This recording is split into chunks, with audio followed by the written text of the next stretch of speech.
Lorsque Hulk Hogan a été retrouvé mort dans sa villa de Floride, le monde a cru assister à la fin d'une légende du catch. Mais la suite des événements a stupéfié tout le monde. Au-delà du rapport officiel faisant état d'une crise cardiaque, les enquêteurs ont mis au jour des détails étranges et incohérents. D'une salle de sport immaculée à un système de sécurité désactivé, en passant par une pièce secrète dissimulée, les découvertes du FBI ont soulevé des questions glaçantes auxquelles personne ne s'attendait. Le matin qui a mis fin à la Hulkamania. Le 24 juillet 2025, une nouvelle a secoué Clearwater en Floride. L'icône du catch professionnel Hulk Hogan, de son vrai nom Terry Gene Bollea, avait été retrouvé inanimé chez lui. Il était âgé de 71 ans. L'alerte a été donnée par un appel affolé au service d'urgence signalant un arrêt cardiaque. Les secours se sont précipités à la villa de Hogan et ont immédiatement entrepris des manœuvres de réanimation. Les ambulanciers ont tenté de relancer son cœur, mais tous leurs efforts sont restés vains. À 11h17 précise, les médecins de l'hôpital Morton Plant ont prononcé son décès. C'était une fin qu'aucun fan n'aurait imaginée pour l'homme qui avait autrefois incarné la puissance, la résilience et un charisme hors du commun. Les premières informations ont circulé rapidement. Le médecin légiste a par la suite confirmé que la cause du décès était un infarctus aigu du myocarde, une crise cardiaque ayant provoqué un arrêt brutal du cœur. La mort a été classée comme naturelle. Pour la plupart des gens, cette conclusion semblait logique. Hogan avait dépassé les 70 ans et son corps avait subi des décennies de chocs violents liés au catch professionnel. Les années passées à projeter des géants sur le ring, à voyager sans relâche et à subir plus de 12 d'opérations chirurgicales l'avaient fragilisé. Pourtant, l'histoire ne se résumait pas à une simple défaillance cardiaque. Ses antécédents médicaux révélaient des aspects qui soulevaient de nouvelles interrogations. Hogan souffrait de leucémie, une maladie grave du sang, et de fibrillation auriculaire, un trouble du rythme cardiaque. Ces deux affections augmentaient le risque d'arrêt cardiaque soudain et dépeignaient un homme menant, dans l'ombre, des combats loin du regard du public. Ses fans l'avaient vu sourire sur des photos, participer à des événements et paraître plus fort que jamais. Mais en réalité, son corps portait des cicatrices, tant visibles que cachées. Pour autant, sa disparition soudaine ne cadrait pas avec le scénario d'un déclin naturel. Hogan avait été aperçu en train de s'entraîner peu de temps avant sa mort. Ses proches le trouvaient en meilleure santé qu'il ne l'avait été depuis des années. Son épouse, Sky Daly, racontait souvent qu'il se consacrait à la méditation, à une alimentation saine et à des séances d'entraînement quotidiennes. Il semblait avoir trouvé un nouvel équilibre, loin du chaos de ces années de catch. C'est ce qui rendait cette fin brutale si difficile à accepter. Les policiers arrivés les premiers à la villa remarquèrent bien plus que le corps sans vie de Hogan. Un détail inhabituel dans les lieux attira leur attention. Ces observations, ajoutées au fait que Hogan n'était pas un homme ordinaire, les conduisirent à estimer que l'affaire méritait un examen plus approfondi. Le service de police de Clearwater annonça avoir interrogé plusieurs témoins et rassemblé le dossier médical de Hogan. Tout en reconnaissant la conclusion du médecin légiste, une crise cardiaque, les autorités soulignèrent le caractère singulier des circonstances. Il ne s'agissait pas simplement du décès d'un citoyen ordinaire. C'était la mort de l'un des athlètes les plus célèbres au monde. La moindre zone d'ombre risquait d'alimenter les spéculations. Cette décision entraîna l'intervention des autorités fédérales. Le FBI fut discrètement associé à l'enquête, non seulement pour confirmer les conclusions médicales, mais aussi pour examiner d'éventuelles anomalies sur les lieux. Une telle démarche était inhabituelle pour un décès de cause naturelle et suscita immédiatement l'étonnement du public, qui s'attendait à une fin sans mystère. Alors que les médias confirmaient le rapport du médecin légiste, les hommages affluaient. Les catcheurs, qu'ils aient été ses partenaires ou ses adversaires, se souvenaient de lui comme de l'homme qui avait fait entrer le catch dans les foyers du monde entier. Pour ces millions de fans, l'explication de la crise cardiaque suffisait. Mais derrière les déclarations officielles, une autre histoire prenait forme, nourrie de questions et d'observations persistantes. Pourquoi la scène avait-elle été qualifiée d'inhabituelle? Pourquoi avait-il fallu faire appel à des agents fédéraux pour approfondir ce qui semblait être une mort naturelle? Et qu'avaient réellement vu les enquêteurs à l'intérieur de la villa ce matin-là? En apparence, il s'agissait de l'histoire d'un catcheur légendaire dont le corps avait fini par lâcher. Mais les enquêteurs, eux, n'étaient pas convaincus.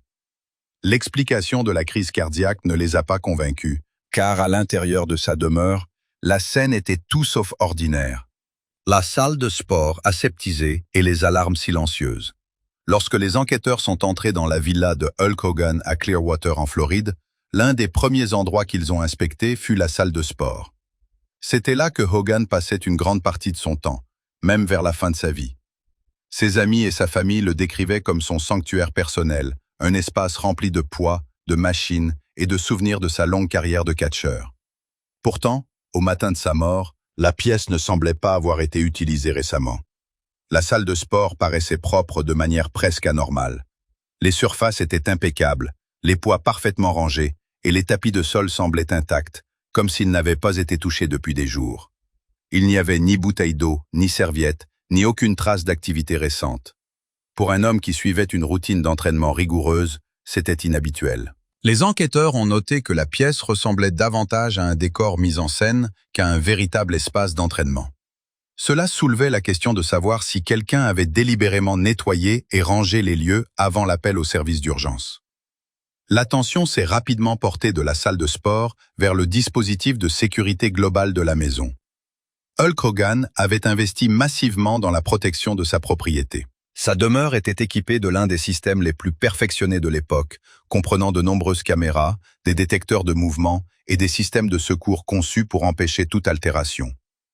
Connu pour être très soucieux de sa vie privée et de sa sécurité, il autorisait rarement les visites impromptues. C'est pourquoi les enquêteurs s'attendaient à trouver des enregistrements numériques détaillés des allées et venues dans la maison et ses abords. Ce qu'ils ont découvert, cependant, était préoccupant. L'intégralité du système de sécurité avait été désactivée manuellement depuis l'intérieur de la propriété. L'arrêt n'était dû ni à une coupure de courant, ni à une défaillance technique. Une personne ayant accès au système s'était rendue au panneau de contrôle pour le désactiver volontairement. Cette découverte était capitale, car elle impliquait que l'auteur des faits connaissait la configuration des lieux ainsi que les codes nécessaires pour contourner les protections. Parallèlement, aucune trace d'effraction n'a été relevée. Les portes et les fenêtres ne présentaient aucun signe d'ouverture forcée. Rien dans la maison ne suggérait qu'un intrus y était entré par la force. Pour la police locale, ces éléments constituaient une énigme. Soit Hogan avait lui-même désactivé le système de sécurité pour une raison restée obscure, soit une personne disposant d'un accès autorisé l'avait fait. Compte tenu des circonstances, l'affaire a rapidement été confiée aux autorités fédérales. Le FBI a déployé des équipes spécialisées dans la cybercriminalité et l'investigation numérique. Leur mission consistait à examiner minutieusement chaque composant du système de sécurité et de la domotique de Hogan. Ces systèmes conservent souvent des journaux d'activité, consignant les moments où les caméras sont activées ou désactivées, où les alarmes sont armées ou désarmées, et où des modifications sont apportées au système. En analysant ces enregistrements, les enquêteurs espéraient établir une chronologie permettant de déterminer qui avait le contrôle de la maison dans les heures précédant le décès de Hogan. Parallèlement au système de sécurité, le FBI a également passé au crible les équipements domotiques de Hogan. Il s'agissait notamment de thermostats, de systèmes d'éclairage et d'autres dispositifs automatisés susceptibles de révéler une présence ou des déplacements à l'intérieur du domicile. Dans de nombreuses maisons modernes, ces appareils constituent des sources d'informations précieuses, car ils enregistrent les horodatage et les commandes des utilisateurs. Même des détails anodins, comme l'allumage ou l'extinction d'une lumière, peuvent aider à reconstituer le déroulement des événements ayant précédé un moment critique.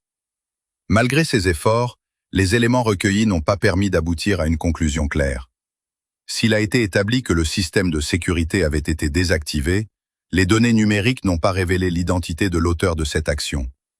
Aucune intrusion depuis l'extérieur n'a été détectée. Les données suggéraient au contraire que la modification avait été effectuée sur place, renforçant ainsi l'hypothèse selon laquelle Hogan lui-même, ou une personne physiquement présente, en était à l'origine. Tout en poursuivant l'analyse des preuves électroniques, les experts en criminalistique savaient qu'il leur faudrait également examiner les communications personnelles de Hogan. Il était possible que l'explication de ces anomalies ne réside pas dans les équipements de la maison, mais dans les échanges que Hogan avait eus avec son entourage dans les jours précédant sa mort. Alors même que les enquêteurs traçaient les traces numériques et cherchaient des réponses dans les données, leur attention s'est portée sur une autre piste. Un appel passé tard dans la nuit à Hulk Hogan, quelques jours seulement avant son décès, allait devenir l'un des éléments les plus troublants de l'enquête. L'appel énigmatique qui a bouleversé Hogan. Alors que les enquêteurs examinaient les circonstances des derniers jours de Hulk Hogan, un incident s'est révélé particulièrement étrange. 3 jours seulement avant sa mort, Hogan a reçu un appel tard dans la nuit qui l'a visiblement profondément perturbé. Ses proches de l'époque se souviennent que ce n'est pas le contenu de l'appel qui a marqué les esprits, mais plutôt sa réaction. Son épouse, Sky Daly, a confié plus tard aux enquêteurs qu'elle ne l'avait jamais vu aussi perturbé qu'après avoir répondu à cet appel. Hogan, d'ordinaire calme en toutes circonstances et connu pour sa capacité à gérer la pression, tant professionnelle que personnelle, paraissait pâle et bouleversé. Daly a décrit son expression comme une peur authentique, une chose qu'elle n'avait jamais vue de sa part durant toute leur vie commune. Il n'a pas révélé le contenu de la conversation, mais son attitude indiquait qu'elle l'avait profondément marqué. Les enquêteurs ont rapidement déterminé qu'il ne s'agissait pas d'un appel anodin. Les équipes de police scientifique ont tenté d'en remonter à l'origine, mais leurs découvertes ont suggéré que des efforts considérables avaient été déployés pour dissimuler la source de l'appel. L'appel avait transité par de multiples serveurs répartis dans différents pays. À chaque fois que les enquêteurs remontaient la piste, elle aboutissait à un autre maillon de la chaîne, rendant presque impossible l'identification du véritable point de départ. Un tel niveau de complexité était inhabituel. Si les canulars téléphoniques ou les appels manqués sont généralement faciles à tracer, cet appel était dissimulé derrière plusieurs niveaux de technologie de réacheminement, parfois appelés proxy ou relais. Pour les analystes, cela suggérait que l'appelant disposait de ressources avancées. L'auteur de l'appel ne souhaitait pas être retrouvé. Le FBI a envisagé plusieurs hypothèses. L'une d'elles était que l'appel était un avertissement. Une autre avançait la possibilité d'une tentative d'extorsion, quelqu'un cherchant à faire pression sur Hogan concernant des informations privées. Une troisième hypothèse était un lien avec des informations sensibles auxquelles Hogan aurait pu avoir accès, bien qu'aucune preuve tangible ne vienne étayer cette théorie à l'époque. Les enquêteurs s'accordaient sur un point. L'appel n'était pas fortuit. Il était délibéré et avait profondément marqué Hogan. D'après les informations disponibles, Hogan a répondu très brièvement lors de l'appel. Selon Sky Daly, il n'a parlé que quelques mots avant de mettre fin à la conversation. Ce silence était inhabituel de sa part, car il était généralement loquace et expressif. Sa courte réponse laissait entendre que ce qu'il avait entendu ne nécessitait ni débat ni discussion. Il s'agissait peut-être de quelque chose qu'il comprenait déjà, mais dont il ne souhaitait pas parler. Le moment de l'appel a renforcé l'inquiétude. Survenant seulement 3 jours avant sa mort, il correspondait au déroulement des événements que les enquêteurs tentaient de reconstituer. Sa vie semblait relativement stable ces derniers mois. Il se remettait d'une opération, maintenait ses habitudes de santé et passait du temps en famille. Rien dans son emploi du temps ne laissait présager un trouble, ce qui rendait l'apparition soudaine de cet appel mystérieux d'autant plus significative. Les spécialistes en cybersécurité du FBI ont confirmé que les méthodes utilisées pour dissimuler l'origine de l'appel étaient très sophistiquées. Des signaux avaient été relayés à travers des réseaux internationaux, une tactique souvent employée par des groupes ou des individus souhaitant échapper à la surveillance des forces de l'ordre. De telles actions requéraient à la fois une connaissance et une intention. Il ne s'agissait pas d'une conversation anodine. L'appel avait été soigneusement planifié pour éviter d'être repéré. Son contenu reste classifié. Ce qui est certain, c'est qu'il a marqué un tournant. Avant cet appel, Hogan était décrit comme calme, en bonne santé et bien installé dans ses habitudes. Après, son entourage a constaté un changement d'humeur notable. Pour mieux comprendre l'importance de cet appel, les enquêteurs se sont penchés sur l'histoire personnelle de Hogan. Ses relations, ses épreuves et les liens complexes au sein de sa famille pouvaient receler les indices nécessaires. Famille déchirée, paix brisée. Derrière les projecteurs de la carrière de catcheur de Hulk Hogan se cachait une vie privée marquée par les tensions, les déceptions et des relations compliquées. Son histoire familiale est devenue l'un des aspects les plus minutieusement étudiés dans le cadre de l'enquête sur ces derniers jours. Pour les agents fédéraux cherchant à déterminer si un proche avait pu jouer un rôle dans sa mort, l'écheveau de mariage, de scandales et de conflits familiaux a fourni un contexte essentiel. Le premier mariage de Hogan fut avec Linda Claridge en 1983. Ensemble, ils eurent 2 enfants, Brooke et Nick, et pendant de nombreuses années, ils furent perçus comme la famille américaine idéale. Cette image se renforça avec la diffusion de leur émission de télé-réalité, Hogan Knows Best, en 2005. Les téléspectateurs voyaient Hogan comme un père et un mari fiers, conciliant sa célébrité dans le monde du catch et sa vie de famille. En apparence, tout semblait stable et heureux. La réalité était plus complexe. En 2007, des rumeurs circulèrent selon lesquelles des rumeurs d'infidélité ont commencé à circuler. Une femme ayant travaillé avec Brooke a affirmé avoir eu une liaison avec Hogan. Bien que Hogan ait nié ces allégations, le mariage a volé en éclats peu de temps après. Linda a demandé le divorce la même année, mettant fin à 24 ans de vie commune. La séparation fut houleuse et très médiatisée, marquée par des accusations réciproques. Pour Hogan, il ne s'agissait pas seulement de la perte de son mariage, mais aussi d'une épreuve financière et émotionnelle qui l'a profondément affecté. Il a plus tard admis, lors d'entretiens, avoir traversé une grave dépression durant cette période et même envisagé de mettre fin à ses jours. Après plusieurs années difficiles, Hogan a tenté de repartir à zéro. En 2010, il a épousé Jennifer McDaniel lors d'une cérémonie privée. Pendant un certain temps, il a semblé avoir retrouvé une certaine stabilité. Ce mariage a duré plus d'une décennie, mais a pris fin discrètement en 2021. Contrairement à son premier divorce, cette séparation n'a donné lieu ni à des disputes publiques, ni à une couverture médiatique excessive. Toutefois, elle a renforcé l'impression que la vie personnelle de Hogan n'avait jamais vraiment trouvé une sérénité durable. Il s'est marié pour la 3e fois en 2023 avec Sky Daly, une professeure de yoga. Leur relation a évolué rapidement, Hogan la demandant en mariage après seulement quelques mois de fréquentation.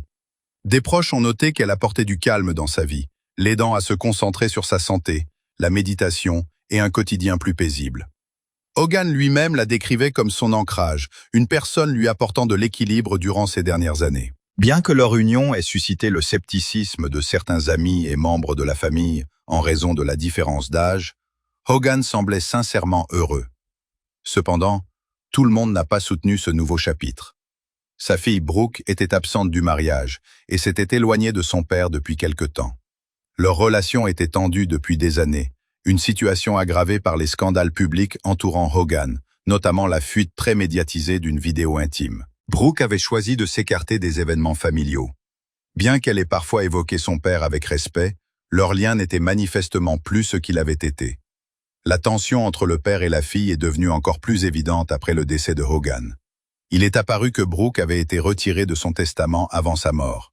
C'est son fils Nick qui a été désigné comme unique héritier de sa fortune, estimée à près de 5 millions de dollars.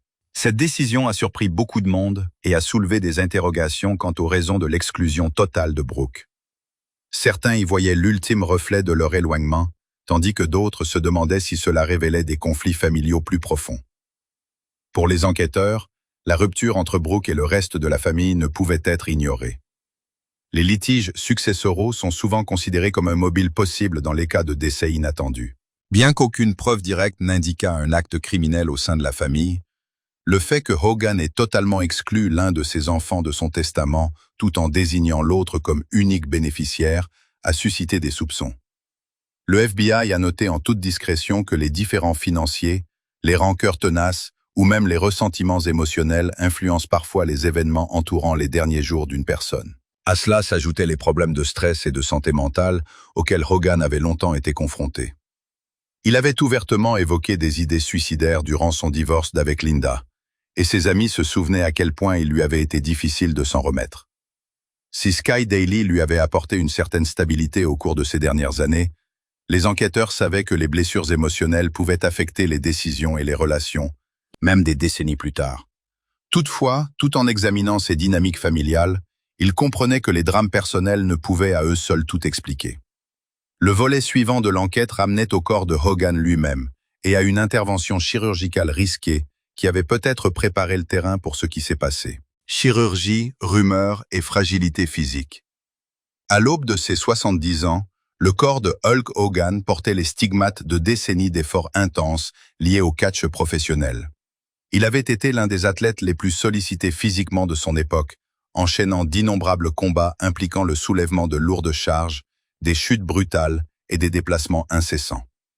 Ce mode de vie, pratiqué durant des années, lui a listé des séquelles nécessitant plus de 24 interventions chirurgicales, notamment au niveau du dos, des hanches, des genoux et des épaules. Si chaque opération lui permettait de rester actif, elle ajoutait également de nouveaux risques pour sa santé à long terme. L'intervention la plus importante a eu lieu le 14 mai 2025.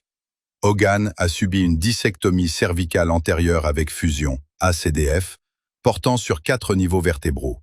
Il s'agit d'une procédure complexe au cours de laquelle les chirurgiens retirent les disques endommagés de la colonne cervicale avant de fusionner les vertèbres adjacentes pour rétablir la stabilité et soulager la pression exercée sur les nerfs spinaux. Si la convalescence peut s'avérer éprouvante pour un patient plus jeune, l'intervention comportait des risques considérables compte tenu de l'âge de Hogan. Les experts médicaux soulignent souvent qu'une ACDF pratiquée sur plusieurs niveaux vertébraux peut affecter les nerfs environnants et même altérer la respiration. Le nerf phrénique, qui contrôle le diaphragme, constitue un point de vigilance particulier. Une lésion de ce nerf durant l'opération peut entraîner une insuffisance respiratoire soudaine. Certains rapports parus après le décès de Hogan ont laissé entendre que son nerf phrénique aurait pu être endommagé lors de l'intervention, bien que cela n'ait jamais été officiellement confirmé. À la suite de l'opération, des rumeurs ont commencé à circuler concernant son état de santé. Une personnalité de la radio bien connue, Bubba de Love Sponge, a déclaré à son auditoire que Hogan se trouvait dans un état critique et risquait de ne pas survivre. Cette affirmation s'est rapidement propagée, laissant croire aux fans que la santé de Hogan s'était considérablement dégradée. Son épouse, Sky Daly, a réagi publiquement en affirmant qu'il n'était pas dans le coma. Son cœur était solide et il se rétablissait bien. Elle a souligné que, bien que l'intervention fût lourde, il montrait des signes d'amélioration et retrouvait des forces. Dans les semaines suivant l'opération, Hogan a semblé déterminé à afficher des progrès. On l'a vu sourire sur des photos, rencontrer des fans et reprendre ses exercices de musculation à domicile. Ses proches, dont son fils Nick, l'ont décrit comme étant plus déterminé que jamais à préserver sa santé. Toutefois, l'intervention chirurgicale avait engendré de nouvelles incertitudes, et les spécialistes médicaux soulignaient que des complications liées à des procédures telles que l'ACDF pouvaient survenir brutalement, parfois des semaines ou des mois plus tard. Ce contexte a pris de l'importance après son décès en juillet. Le rapport officiel attribuait la mort à une crise cardiaque, mais les enquêteurs se demandaient si des complications découlant de l'opération de la colonne vertébrale avaient pu jouer un rôle. Si son nerf phrénique avait effectivement été lésé, une défaillance respiratoire soudaine et imprévisible aurait pu provoquer un arrêt cardiaque. Un tel scénario impliquerait que le décès de Hogan ne résultait pas uniquement d'un déclin naturel, mais était également lié à une intervention médicale. Cependant, alors que les explications médicales étaient en cours d'examen, les enquêteurs ont fait une découverte inattendue lors d'une seconde fouille de la demeure de Hogan. Dissimulée au regard, cette découverte risquait de modifier radicalement l'orientation de l'enquête. La pièce secrète du sous-sol. Lors de la seconde fouille médico-légale de la villa de Hulk Hogan, des agents fédéraux auraient mis au jour un élément qui a immédiatement infléchi le cours de leurs investigations. Derrière ce qui semblait être un mur ordinaire du sous-sol se cachait une pièce secrète. Elle ne figurait pas dans les registres immobiliers et n'était pas décelable pour quiconque circulait dans la maison. Cette découverte suggérait que Hogan lui-même, ou une personne ayant accès au domicile, avait tout mis en œuvre pour préserver la confidentialité de cet espace. À l'intérieur, les agents ont découvert une organisation étonnante. Des dossiers étaient soigneusement empilés, chacun étiqueté et classé avec précision. Les documents traitaient de sujets variés, notamment des communications, des relevés financiers et des informations médicales personnelles. Certains documents portaient des dates très récentes, remontant parfois à la veille même de la mort de Hogan. Pour les enquêteurs, ce détail était crucial, car il indiquait que la pièce avait été utilisée tout récemment, peut-être par Hogan en personne. Le contenu soulevait des questions immédiates. Si certains dossiers semblaient ordinaires, comme des dossiers médicaux ou des relevés financiers, d'autres suggéraient une finalité plus complexe. Quelques chemises contenaient des références à des communications et à des contacts sans lien apparent avec la vie publique de Hogan. Il a été évoqué, sans toutefois être confirmé, que certains dossiers pouvaient contenir des informations sensibles susceptibles d'être liées à des pressions ou à du chantage. Le FBI est resté très discret sur les éléments divulgués. Aucune confirmation officielle n'a été apportée quant au contenu précis de la pièce. Les autorités se sont contentées d'indiquer que l'enquête se poursuivait et qu'aucune conclusion n'avait été tirée quant à une éventuelle origine criminelle. Toutefois, leur silence. La découverte a ouvert la voie aux spéculations. Médias et forums en ligne ont commencé à suggérer que Hogan aurait pu être impliqué dans des affaires dépassant son image publique de catcheur retraité. Pour sa famille, cette découverte a suscité des sentiments mitigés. D'un côté, il souhaitait comprendre ce qui s'était passé et si le contenu de la pièce expliquait son comportement perturbé avant sa mort. De l'autre, l'idée de dossiers secrets et d'espaces cachés compliquait leur souvenir d'un homme qu'ils avaient connu publiquement et privément, de manière différente. Ces éléments en main, enquêteurs et publics se sont retrouvés face à une question plus globale. Que représentait réellement la mort de Hulk Hogan et qui, le cas échéant, était responsable des zones d'ombre qui semblaient planer sur ces derniers jours? L'héritage et les zones d'ombre persistantes. La mort de Hulk Hogan en 2025 a mis un terme à l'une des carrières les plus emblématiques du catch professionnel. Mais elle a aussi ouvert un débat qui n'est toujours pas clos. Pour des millions de fans, Hogan était bien plus qu'un simple artiste. Il a été le visage de la WWE tout au long des années 1980 et 1990, l'homme qui a propulsé le catch dans le monde du divertissement grand public et une figure dont l'influence s'est étendue bien au-delà du ring. Ses matchs emblématiques, notamment son fameux body slam sur André le Géant à WrestleMania 3, restent gravés dans l'histoire du catch. Même ceux qui n'étaient pas fans de catch le reconnaissaient souvent pour son charisme, ses répliques cultes et sa présence à la télévision et au cinéma. L'héritage laissé par Hogan est indéniable. Il est devenu l'une des premières véritables stars mondiales du catch, ouvrant la voie à de nombreux artistes. Il a permis à ce sport d'être diffusé aux heures de grande écoute, a attiré des sponsors et a fait du catch un sujet de conversation courant. Des catcheurs comme Dwayne Johnson, The Rock, Dwayne Johnson et John Cena ont souvent reconnu que le succès de Hogan avait contribué à lancer leur propre carrière. Son impact sur le secteur continue d'être commémoré, célébré et étudié par les fans et les historiens du sport. Parallèlement, la mort de Hogan continue de soulever des questions.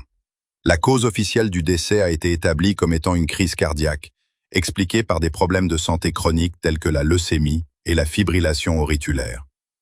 Pour certains, cela suffisait.